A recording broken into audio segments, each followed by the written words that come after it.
What's up, guys? This is a predictions video for UFC 208. I will briefly break down and give my predictions for the main card.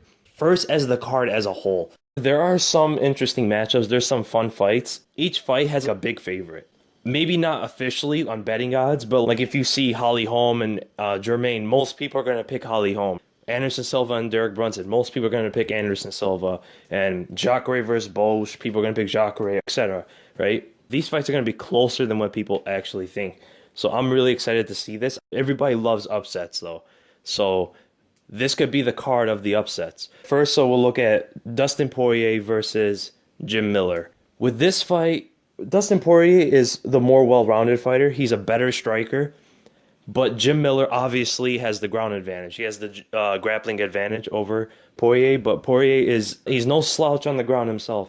Dustin Poirier, he kind of freezes up in bigger fights, like the Conor McGregor fight and like the Michael Johnson fight. He didn't really show up in those fights. I'm not discrediting Conor McGregor or Michael Johnson. I did think that both of them would have beaten him either way.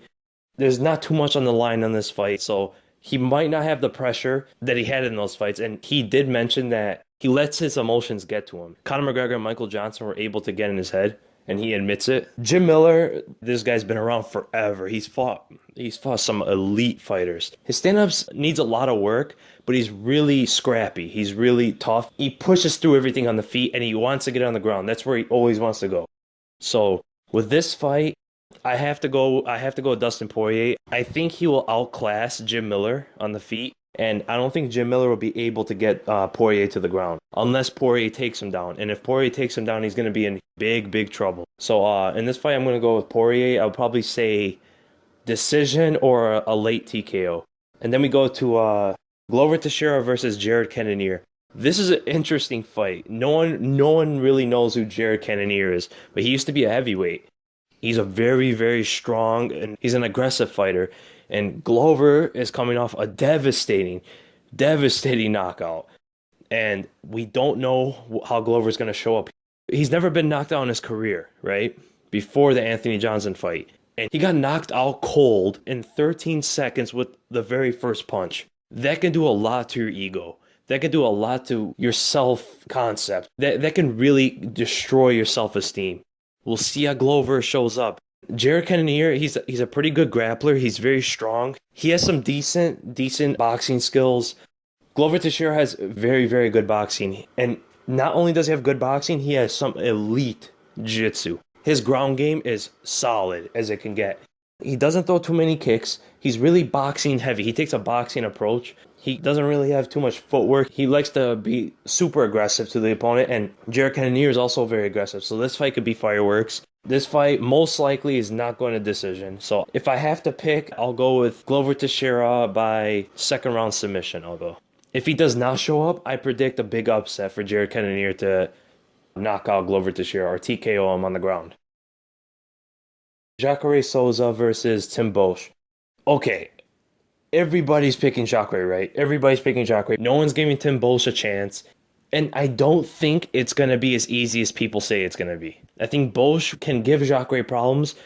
And I think Jacare might have a hard time taking Tim Boetsch down. But Jacare, as we know, is one of the greatest jiu-jitsu artists to ever compete in the UFC. Everyone that Jacare has taken down in the UFC, he has submitted them or he has TKO'd them like we've seen in the last fight with Vitor Belfort.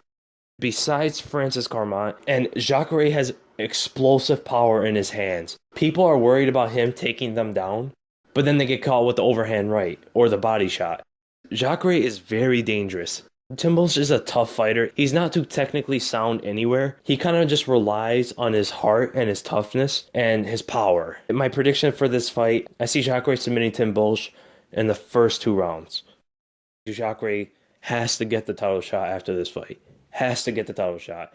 I think Yoel Romero might beat Michael Bisping, and I think we'll see a rematch with Jacare and Romero. And then we go to the co-main event, Anderson Silva versus Derek Brunson. I cannot wait for this fight because it's guaranteed fireworks.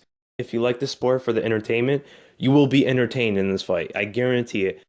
The only way that this fight does not live up to expectations or does not surpass expectations is if Derek Brunson completely changes his game plan, and he just shoots in on Anderson and holds him down just like Daniel Cormier did.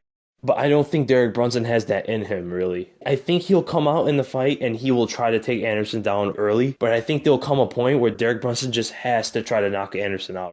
He wants to land that left hand more than he wants to wrestle. And we all know about Anderson Silva, right? Anderson Silva, possibly one of the greatest strikers we have ever seen in the UFC, one of the most creative strikers, one of the best fighters we've ever seen. Anderson Silva at 41 years old is still a threat to every person in the division.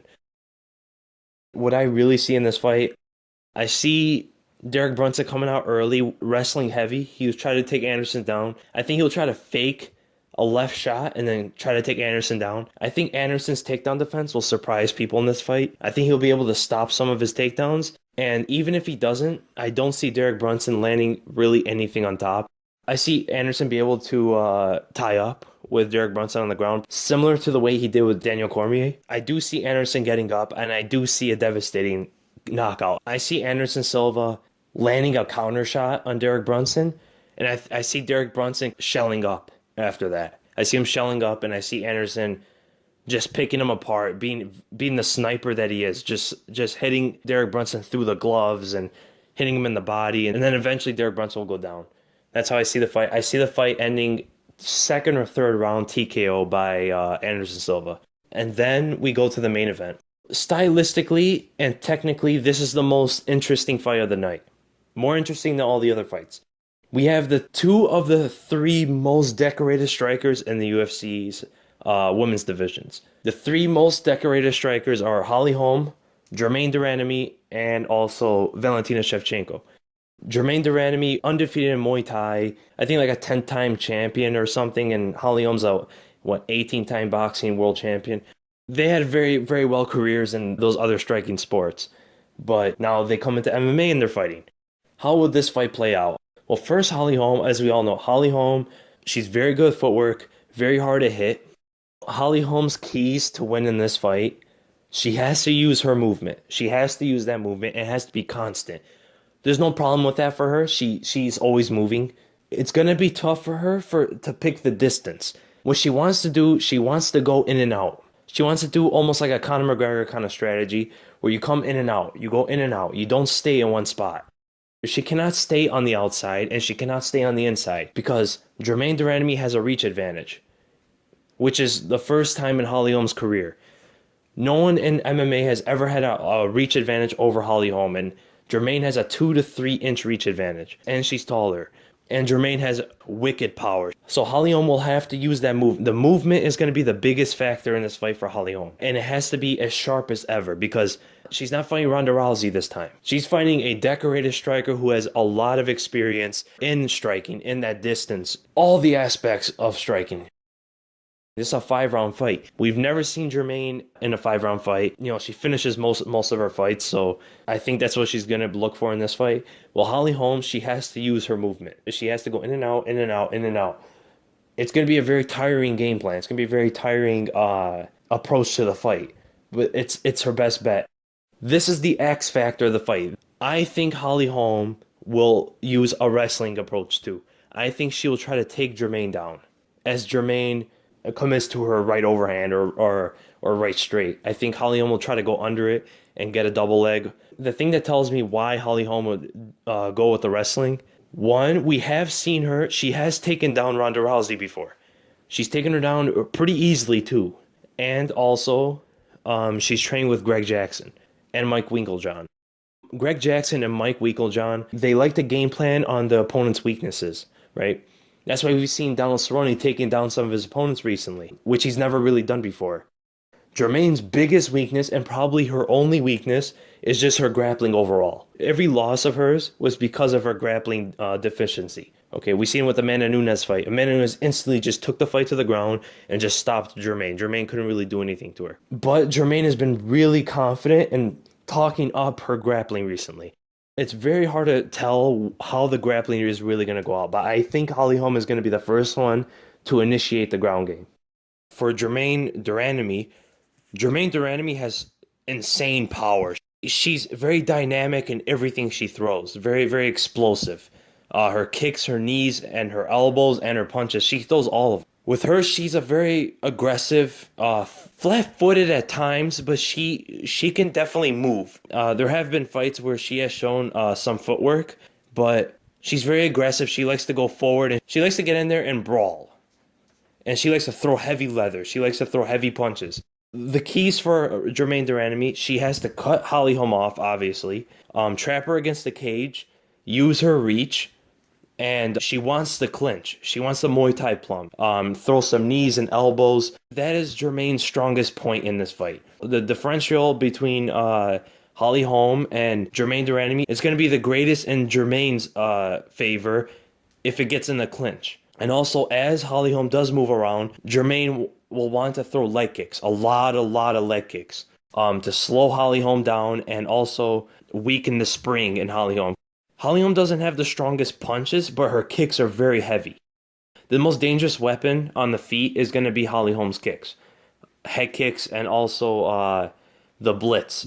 She throws a 3-punch combination when she comes in. She blitzes in, throws a 3-punch combination. Usually a lead uppercut, straight, and then uppercut. She likes that combo. That can work really well against Germaine. And also throwing the left high kick, throwing the left body kick. Because Germaine is an orthodox fighter, so her body is going to be exposed to the back leg of Holly Holm. And vice versa also. Because Germaine throws explosive kicks too. They're not as heavy as Holly Holm's, but they're very damaging. My prediction for this fight, it's a very tough fight to pick. There's a lot of X factors, a lot of unknowns about this fight, but the way I see this fight going, the first round, I see it being a little bit of a feeling out process, but later in the first round, I see Germaine starting to pressure Holly Holm more, and Holly Holm trying to counter Germaine. The second round, I think Germaine is going to put it on Holly Holm a little harder, a little faster. And I think the second and third round might be the most dangerous rounds for Holly Holm. I think Germaine's going to come out there and cut Holly Holm off and throw some heavy punches. And I see Holly Holm defending well, but she's going to have to defend a lot of punches and a lot of kicks. If the fight goes to the fourth and fifth round, I see Holly Holm winning those rounds. I see Germaine getting tired, and I see Holly Holm thriving. If I have to pick right now, my prediction will be Germaine de Randamie finishes Holly Holm inside of 3 rounds. I see Germaine catching Holly Holm as Holly Holm is trying to move away and counter, and I see the reach being a big problem for Holly Holm. I think the reach and the power of Germaine is going to decide this fight. I think Holly Holm is going to try to counter, but she's going to misjudge the distance. And I think Germaine will catch Holly Holm at the end of her punches. So yeah, those are my predictions. Comment your predictions below. Do you guys agree with me? Do you disagree? None of these fights are a given, so I'm not super confident about any of these predictions, but besides maybe the Jacare fight. But everything else, I'm not super confident about. So thank you guys for watching. If you guys enjoyed this video, give it a thumbs up. And like I said in my previous video, next week I'm going to break down the Holly Holm and Germaine fight after it happens. I'll see you guys in the next video, and enjoy the fights.